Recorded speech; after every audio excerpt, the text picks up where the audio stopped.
사진 속의 28세 젊은 여성은 최천봉이라고 한다. 그는 홍콩 모델이다.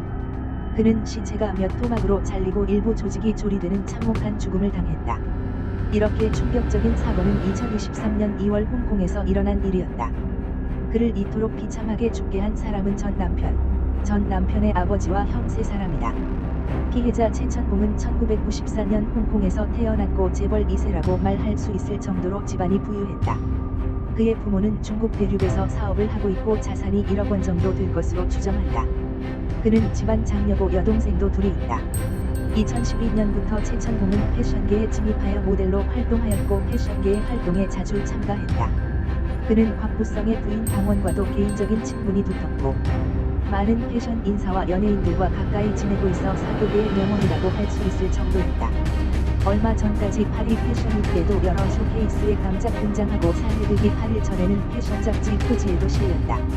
2016년 최천봉은 탄차이 쌀국수 체인점 창립자 담티꾼의 아들 크리스와 결혼하고 두 아이를 낳았다. 탄차오 쌀국수 전문점은 홍콩에 수백 개 체인점이 있고 꽤 유명했다. 이러한 최천봉을 살해한 사람은 그의 전 남편 일가였다. 그랬다. 최천봉은 크리스와 결혼하기 전에 한 번 결혼한 적이 있다. 최천봉이 15살 학생 시절 때 이미 전 남편 홍광지를 알게 되었다. 두 사람은 사귀다가 18세의 성인이 되자 바로 혼인신고를 하였고 일남1녀 자녀를 낳았다. 결혼 후 전 남편은 물론 일가족의 일상생활 지출까지 모두 그녀가 부담하였다. 그녀는 또 100만 홍콩 달러를 전 남편에게 주어 사업을 하도록 지원하였다. 그러나 가게는 곧 파산했다. 최천봉은 또 전 남편의 형에게 출자하여 몇 개의 회사를 차렸다. 그러나 두 사람의婚姻은 겨우 3년을 유지한 채 끝났고 두 자녀의 양육권은 전 남편에게 주었다. 2016년 최천봉 재혼하고 또 두 아이가 생겼다.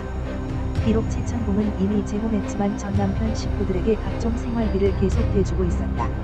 전 남편 황강진은 최근 몇 년간 특별히 하는 일도 없었다. 평소의 생활은 주로 전처에게 의지하였고 심지어 2014년에는 500만 홍콩 달러에 달하는 사기 사건까지 저질러 후 잠적하여 수배자가 되었다. 전 남편의 형 황강진은 최천봉이 그에게 출자하여 설립한 회사를 전부 부도내고 최천봉의 개인 기사가 되었다. 그는 매일 고급차를 운전하고 최천봉과 각종 파티에 드나들며 비록 많은 빚을 졌지만 SNS에는 몇 분씩의 고급 승용차 사진을 올려 자랑하였고 일반인이 소비할 수 없을 정도의 고급 식당에 드나들었다. 2019년 이혼한 지 몇 년 만에 최천봉은 홍콩 페이도비 힐에 위치한 고급 주택을 샀다. 세금 문제 때문에 집을 전 남편의 아버지 명의로 등기하였고 전 시댁 식구들도 거기서 살게 하였다. 최천봉은 올해 이 주택을 팔려고 했다. 하지만 황씨 일가의 강한 반대에 부딪혔다. 그녀는 현재 이 주택을 팔고 다른 곳에 조금 저렴한 주택을 사서 일가족이 살 수 있도록 하겠다고 보증했지만 소용이 없었다. 전 시아버지인 황주는 전 경찰서장이었었고 그는 심지어 만약 자네가 감히 이 집을 판다면 내가 너를 죽여버릴 거야 라고 했었다.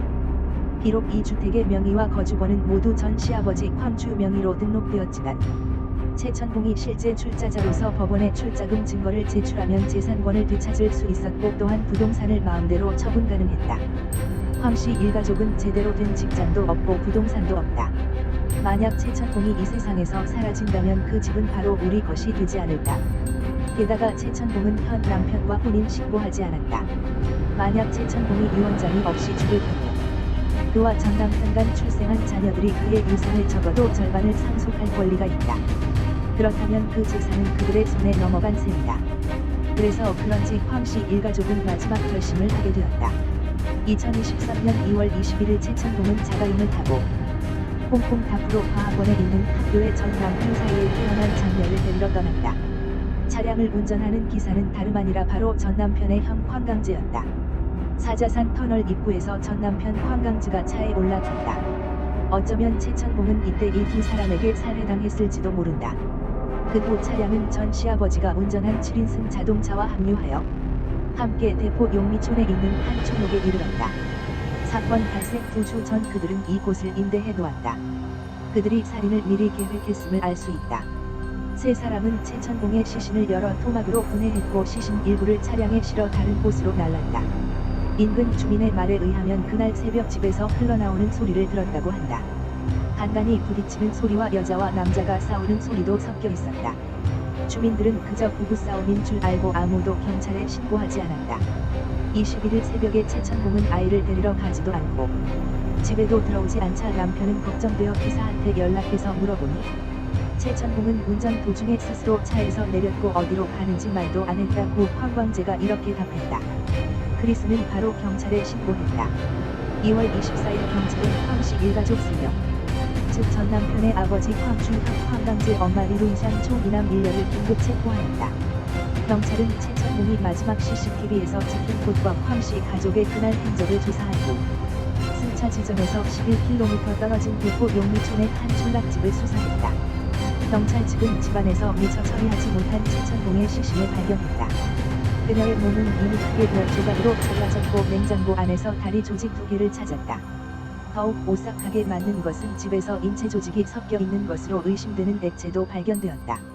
집은 매우 누추하였고 커튼 하나만 둘러져 있고 방 안에는 심지어 침대 등 기본적인 가구조차도 없었다. 현장에서 고기 깎는 기계, 전기톱, 우비, 장갑, 마스크 등 도구들이 나왔다.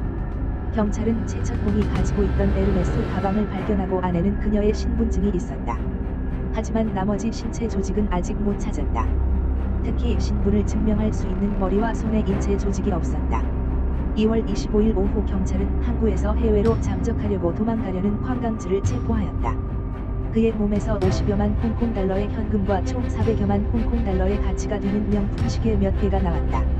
2023년 2월 26일 오후 경찰은 용미촌의 높이 약 0.5m 되는 솥에서 최천봉의 머리를 발견하였다.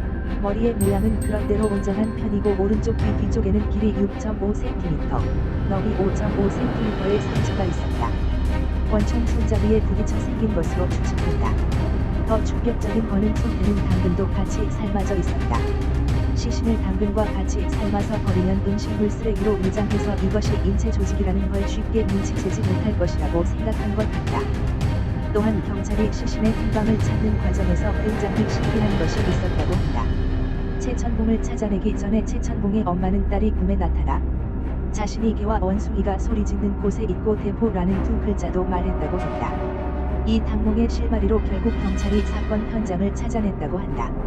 경찰은 또 젠사주의 거리에서 황주의 내연녀 우지롱을 체포하였다. 그는 마사지점에서 일하는 여자였다.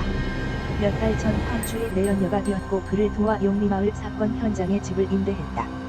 사건 발생 전인 2월 중순 그녀는 또한 서구룡의 한 집을 빌려 살인 후에 은신처로 삼았다.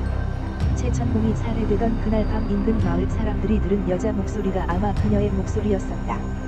그녀는 마사지를 해봐서 인체의 관절과 조직을 특히 잘 알고 있다. 경찰은 그녀가 황씨 부자를 도운 것으로 보고 있다. 현재 홍콩 경찰은 살인, 시신 훼손 공무집행방해 등 혐의로 황씨 가족을 모두 법정에 세웠다. 도대체 최천봉은 왜 이렇게 잔인하게 살해당했을까? 또 다른 범인이 나올까? 조사에 따라 더 많은 충격적인 진실이 나올 것이라고 생각된다. 정의가 실현되기를 바라며 죽은 자의 명복을 빈다.